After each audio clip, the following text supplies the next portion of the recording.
L'histoire a-t-elle été inventée de toutes pièces? Si est-il la question posée par le News Sentinel depuis la publication dans leur journal du récit d'un enfant mort dans les bras du Père Noël lors de sa venue dans un hôpital de Caryville dans le Tennessee.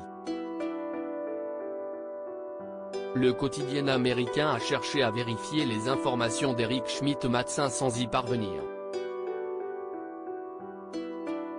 Le News Sentinel ne peut affirmer que le récit de Schmitt-Matheson est faux mais, plus important, ne peut confirmer qu'il est véritable, explique le rédacteur en chef du média qui avait pris connaissance de cette histoire par un proche du Père Noël amateur. Le principal intéressé avait accepté de témoigner en refusant de donner des détails quant à l'identité de l'enfant.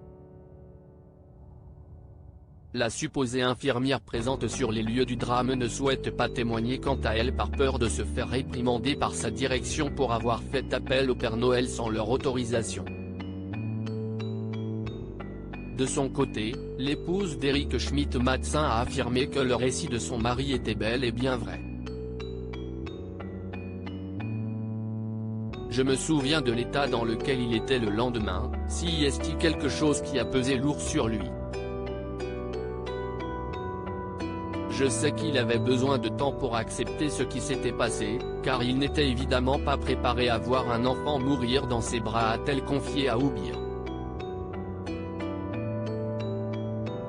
À propos de l'auteur de Coralie Vincent, journaliste. Coralie Vincent est journaliste sur le site Closer.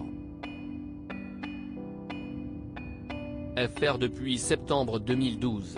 Discrète et passionnée, Coralie Vincent est passionnée par l'actualité des médias et des séries télé. Ces derniers articles et Danse avec les stars 1, et bien Danse et maintenant. Danse avec les stars 1, André Manoukian est le premier à quitter l'aventure. Danse avec les stars 1, Rossi de Palma est éliminé, Jean-Marie Bigard déçoit.